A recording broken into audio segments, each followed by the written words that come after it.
حضرت سلیمان نبی کہ خدا نے اتنی حکومت دی، اتنا قدرت دی، اتنا سب کچھ دیا.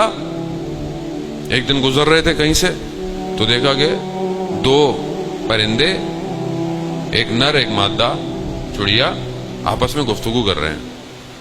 وہ جو نر ہے وہ کیا کہہ رہا ہے؟ وہ رشتے کی بات کر رہا ہے. اس سے کہہ رہا ہے کہ میں تم سے محبت کرتا ہوں، اتنی محبت کہ میں تمہاری خاطر یہ کر دوں گا، وہ کر دوں گا.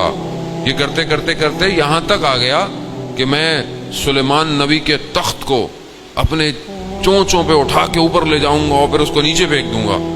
اب حضرت سلیمان سن رہے ہیں اور ان کو ہنسی بھی آ رہی ہے، یہ کیا کر رہا ہے. یہ کہا ان دونوں کو بلاؤ.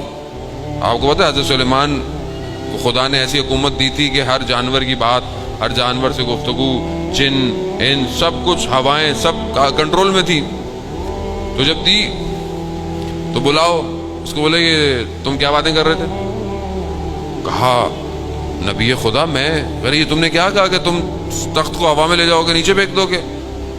کہا جانے دیجئے نبی اللہ، میں تو اس سے محبت کے دعوے کر رہا تھا. ایک عاشق اور کر ہی کیا سکتا ہے دعوے. تو اس سے پوچھا کہ تم اس کی بات کو مان کیوں نہیں رہی؟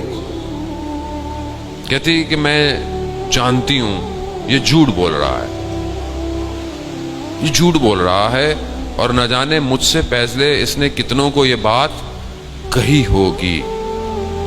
کہتے ہیں حضرت سلیمان تفکر اور سوچ میں پڑ گئے کہ کہیں یہ جو میں کہتا ہوں کہ پروردگار میں تجھ سے محبت کرتا ہوں، کہیں یہ جھوٹا دعویٰ تو نہیں ہے. 40 دن کہتے ہیں اپنی حکومت کو چھوڑ کر کہیں چلے گئے، کسی کو بھی نہیں پتا تھا، گریا کرتے رہے. یہ دعویٰ، اے خدا میں تجھ سے محبت کرتا ہوں، کہیں یہ دعوے جھوٹے تو نہیں ہیں؟ یعنی ہم اپنے آپ سے پوچھیں، ایک دوسرے کو تھوڑی کہہ سکتے ہیں کہ آپ جھوٹ بول رہے ہیں. میں تو مجھے پتا ہے میں کیا بول رہا ہوں. کیا واقعاً ایسا ہے؟